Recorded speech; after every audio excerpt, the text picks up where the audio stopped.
की बात हो, छत्तीसगढ़ की बात हो, राजस्थान की बात हो, गुजरात की बात हो, हम आदिवासियों को हमारे जल जंगल जमीन से बेदखल किया जा रहा है।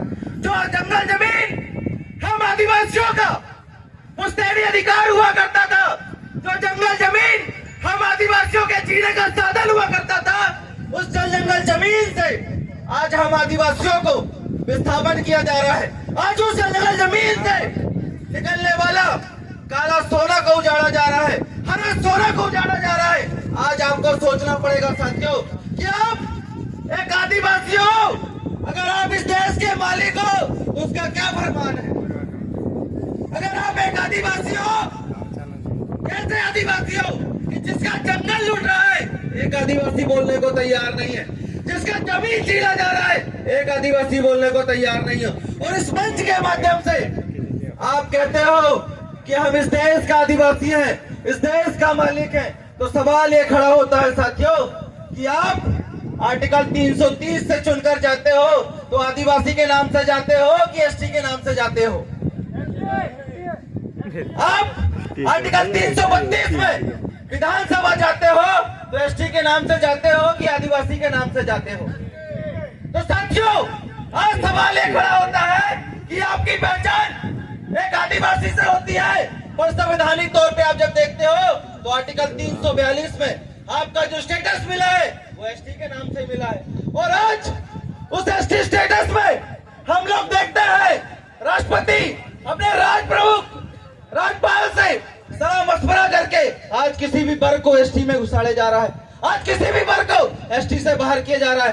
तो आज आपको तय करना पड़ेगा कि अगर आप एक आदिवासी हो तो रहते कहाँ हो, आप एक आदिवासी हो तो रहते कहाँ हो, जवाब दीजिए। कहाँ रहते हो आप लोग? आपके देश का नाम क्या है? आपके देश का नाम क्या है?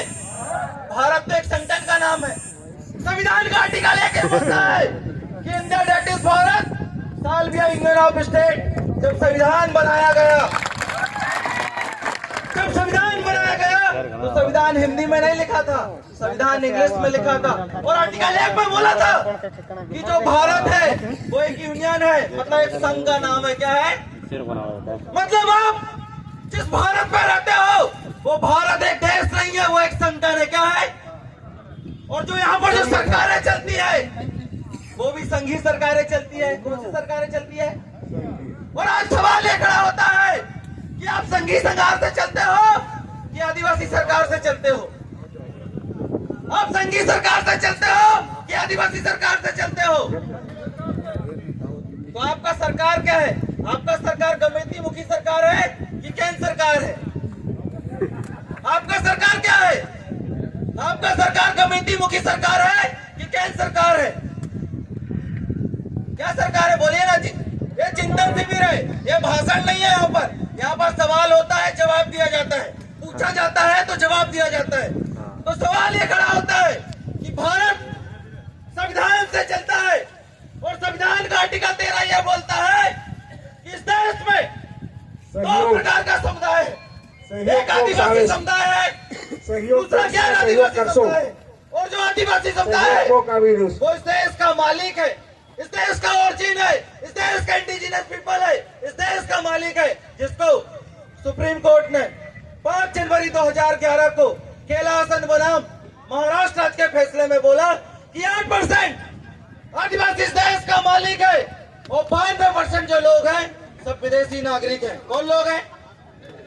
और सवाल ये खड़ा होता है कि देश के अंदर लैंड रेवेन्यू 1921 या भारतीय संविधान 19 साल के लिए वैलिड था, 19 साल के लिए वैलिड था। तो आज इस देश के अंदर जितना भी दिगु समाज रुका है वो 1 मिनट 1 सेकंड किस आधार पे रुका है? ये सवाल आज हमारे बीच में खड़ा होता है। तो आज आपको तय करना पड़ेगा कि आपको केंद्र सरकार चलाना है कि गमेती मुखी सरकार चलाना है। आप बताइए, आपको गमेती मुखी सरकार चलाना है कि केंद्र सरकार चलाना है? कौन सा सरकार चलाना है? और जब आपका सरकार मुखी सरकार है, जब आपका सरकार गमेती सरकार है, तो केंद्र सरकार को वोट काहे देते हो?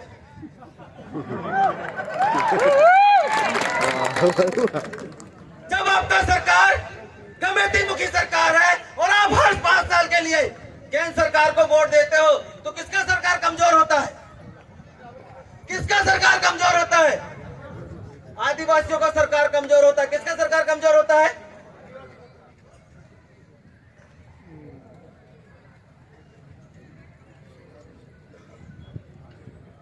किसका सरकार कमजोर होता है? आदिवासियों का सरकार। तो सवाल ये खड़ा होता है साथियों कि मानो कि दो घर है, एक घर आदिवासी का है, दूसरा घर गैर आदिवासी का है, और दोनों घर पुराने हो गए और आप उस घर को लिपाई पुताई करना है, तो आप आदिवासी घर की लिपाई पुताई करोगे कि गैर आदिवासी घर की लिपाई पुताई करोगे? किसके घर की लिपाई पुताई करोगे आप लोग?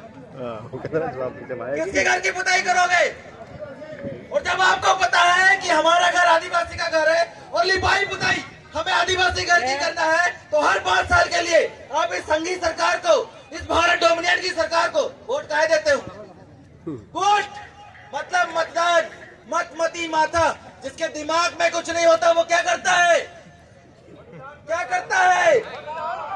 मतदान करता है और ये बतलाता है कि हम आदिवासी समुदाय के लोग, इस देश के शासक लोग, इस देश के मालिक लोग, इस देश के वारिस लोग इस देश में अपना गमेती सरकार चलाने सक्षम नहीं है, अपना आदिवासी सरकार चलाने लायक सक्षम नहीं है। इसलिए हम हर 5 साल के लिए वोट देते हैं और वोट को सत्यापित करने के लिए क्या लगाते हो आप लोग? क्या लगाते हो? क्या लगाते हो? अब बताओ, 5 साल के लिए आप जमीन मुझे दे देते हो, 5 साल के लिए जमीन दे दिए, मेरे जमीन पे कुआं है, तो कुआं का पानी उपयोग करने दूंगा आपको? 5 साल के लिए आप जंगल मुझे दे देते हो, तो जंगल का लकड़ी काटने दूंगा आपको मैं? नहीं दूंगा। तो सवाल ये खड़ा होता है साथियों कि जो आर्टिकल 330 से चुनकर जाते हैं, आर्टिकल 332 से चुनकर जाते हैं, वो सब मरे हुए लोग हैं। कैसे लोग हैं? वो मरे हुए लोग हैं। इसलिए किस पेन का उपयोग करते हैं? कौन से पेन का उपयोग करते हैं? नीला पेन का उपयोग करते हैं, काला पेन का उपयोग करते हैं। और जो आदमी जिंदा होता है उसका खून कैसा होता है? कैसा होता है? तो उनको उपयोग कौन सा पेन चाहिए? और तो आप कौन सा उपयोग कर रहे हो? कौन सा कर रहे हो आप? तो आप कौन हो? जिंदा लोग हो कि मरे हुए लोग हो?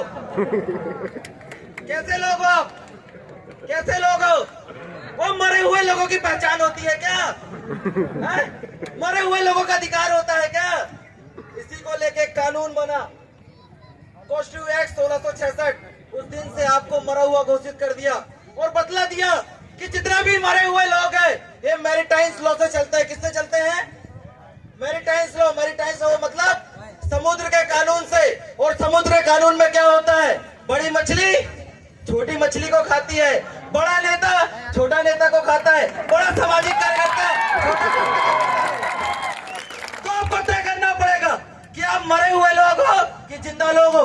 अगर मरे हुए हो तो मर जाओ, कोई फर्क नहीं पड़ता। अगर जिंदा हो तो जिंदा का एहसास दिलाना होगा।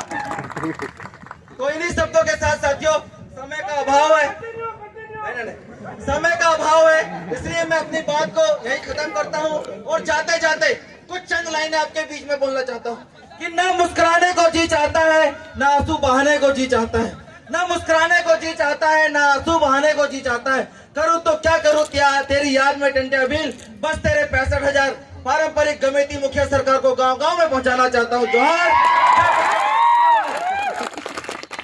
धन्यवाद। અને હવે 2 મિનિટ જરા